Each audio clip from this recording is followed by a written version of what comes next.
या मालिकेच्या आजच्या भागात आपण पाहणार आहोत अपर्णा आणि अर्जुनचे लग्नानंतरचे खेळ सुरू असतात. रुपाली अपर्णा आणि अर्जुनकडून त्यांची अंगठी आणि अपर्णाची जोडवी घेते आणि ती कुंकवाच्या पाण्यात टाकत म्हणते की तुमच्या दोघांपैकी ज्यांना सगळ्यात जास्त या वस्तू सापडतील त्याचं संसारामध्ये वर्चस्व राहील. आणि मग ते दोघेजण कुंकवाच्या पाण्यात त्या वस्तू शोधायला सुरुवात करतात. पहिल्यांदा अपर्णालाच सगळं काही सापडतं, त्यामुळे दीपक, बापू, मोना हे तर खूपच खुश होतात आणि मोठमोठ्याने ओरडू लागतात. त्यानंतर मग रुपाली पुन्हा एकदा त्या वस्तू पाण्यामध्ये टाकते आणि दुसऱ्यांदा मात्र त्या सगळ्या काही अर्जुनला सापडतात. त्यामुळे मग रुपाली, स्वप्नील, कदम खूपच खुश होतात. त्यानंतर मग रुपाली अपर्णाला सांगते की आता तू सुपारी तुझ्या हातामध्ये पकड आणि ती अर्जुनला सांगते की अर्जुन भाऊजी, आता तुम्ही एका हाताने अपर्णाच्या हातून ती सुपारी सोडवायची. आणि मग त्यानंतर अर्जुनसुद्धा एका हाताने अपर्णाच्या मुठीतून ती सुपारी सोडवतो आणि मग त्यानंतर तो त्याच्या मुठीमध्ये सुपारी पकडतो आणि अपर्णाला दोन्ही हातांनी ती सुपारी सोडवायला लागते. त्यानंतर मग रुपाली मोनाला आणि दीपकला सांगते की आता तुम्ही दोघेजण यांच्या मुंडावळ्या सोडा, म्हणजे आपल्याला यांना अंघोळ घालता येईल. आणि मग ते दोघेजण अपर्णा आणि अर्जुनच्या मुंडावळ्या सोडतात आणि मग त्यानंतर बापू पाण्याची बादली घेऊन त्या ठिकाणी येतात. तर अमोल स्वतः त्याच्या माबाबांना अंघोळ घालतो आणि मग ते सगळे विधी पूर्ण होतात. त्यानंतर अपर्णा आणि अर्जुन फ्रेश होण्यासाठी जातात. तर अमोल घरातल्यांना विचारत असतो की माबाबांचा लग्नानंतरचा कोणताही विधी राहिलेला नाही आहे ना, जर काही राहिलं असेल तर मला पटकन सांगा. आणि त्यावेळी रुपाली म्हणते की नाही अमोल, आता काही राहिलेलं नाही आहे. पण तितक्यात मोना म्हणते की रुपाली ताई, असं कसं, आपल्याला जागरण गोंधळ तर घालायचा आहे ना. आणि ते ऐकून सगळेच जण खुश होतात. बापू म्हणत असतात की आपण तर म्हणालो सुद्धा होतो की अमोल बरा होऊन परत आल्यावर आपण देवीचा जागरण गोंधळ घालूयात.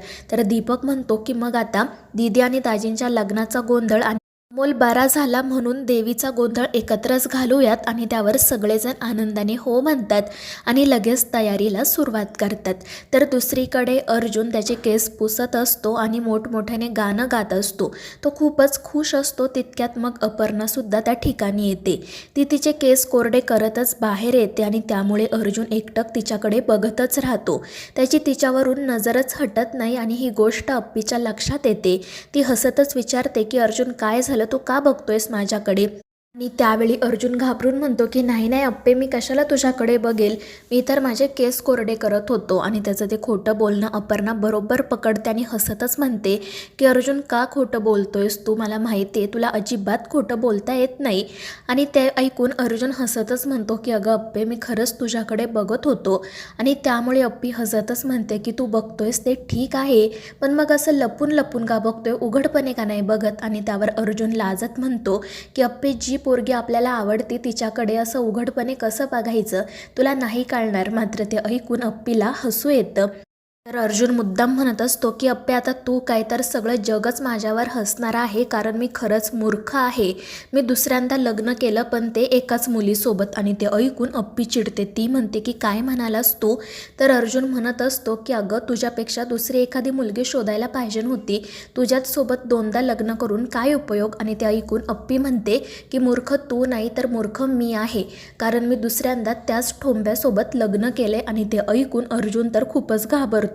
तो म्हणत असतो की तुम्हाला ठोंब्या म्हणालीस का? तर अप्पी म्हणते हो अर्जुन. आणि ते दोघेजण मुद्दाम एकमेकांशी भांडू लागतात.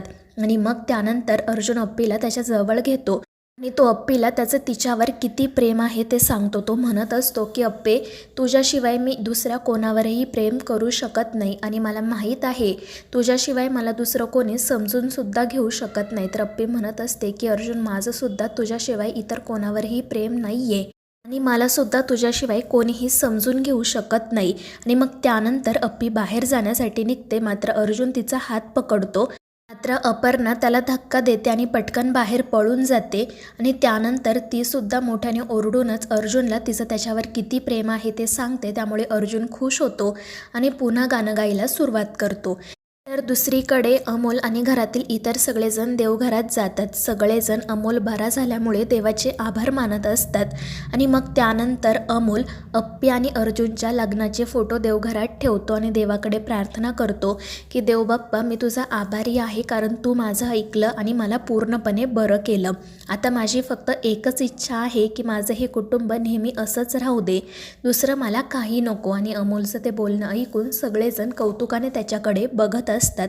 आणि मग त्यानंतर अमोल देवाला सांगतो की माझ्या माँ-बाबांचं एकमेकांवर नेहमी असंच प्रेम राहू दे. त्यानंतर मग ते सगळेजण जागरण गोंधळाच्या तयारीला सुरुवात करतात. बापू आणि कदम तर खूपच आनंदात असतात. मोना, रुपाली, स्वप्नील, दीपक हे सुद्धा त्यांना मदत करत असतात. त्यानंतर रुपाली अमोलसाठी काढा घेऊन येते. मात्र अमोलला तो कडू काढा काही प्यायचा नसतो, पण रुपाली त्याला समजावते आणि त्याला काढा प्यायला सांगते. त्यानंतर मग तो विचारत असतो की मी तुम्हाला काय मदत करू ते सांगा, पण सगळेजण त्याला समजावतात की तू आम्हाला काही मदत करू नको, तू फक्त आराम कर. पण अमोल काही ऐकायला तयार नसतो. तो म्हणत असतो की मी पूर्णपणे बरा आहे, तुमचा विश्वास नसेल तर हे बघा. आणि तो सोफ्यावर उभा राहून नाचू लागतो. त्यामुळे सगळेजण घाबरतात. सगळेजण त्याला समजावत असतात की अमोल बाळा, जोपर्यंत तुझी जखम भरून येत नाही तोपर्यंत तुला आराम करायलाच हवा. आणि तू लहान आहे ना, तोपर्यंत मजा मस्ती आराम करून घे, मोठं झाल्यावर तुला काम करायचंच आहे. आणि मग त्यामुळे अमोल म्हणतो की ठीक आहे. मात्र त्यानंतर तो पुन्हा एकदा मस्ती करायला सुरुवात करतो आणि ते बघून अपर्णा, अर्जुन घाबरतात. दोघेजण त्याला समजवण्याचा खूप प्रयत्न करतात. मात्र अमोल हसतच म्हणत असतो की बाबा मी ठीक आहे, मला काही झालेलं नाही. मात्र अप्पी रडतच म्हणते की अमोल, डॉक्टरांनी सांगितलंय ना, अजून काही दिवस तुला आरामाची गरज आहे, तुला स्वतःची काळजी घ्यावी लागेल. आणि त्यामुळे अमोल तिची माफी मागत म्हणतो की सॉरी यापुढे मी काळजी घेईल. तर अप्पी म्हणत असते की जर अमोल तू स्वतःकडे दुर्लक्ष केलं ना, तर मी ऑफिसला जाणार नाही. तू असाच वागत राहिला ना तर माझ्या मनाला कायम हुरहुर लागून राहील. त्यामुळे तुम्हाला प्रॉमिस कर की तू यापुढे स्वतःची काळजी घेशील. आणि त्यावर अमोलसुद्धा हो म्हणतो. तर मित्रांनो, या मालिकेच्या पुढील भागांच्या अपडेटसाठी आपल्या चॅनेलला सबस्क्राईब करा.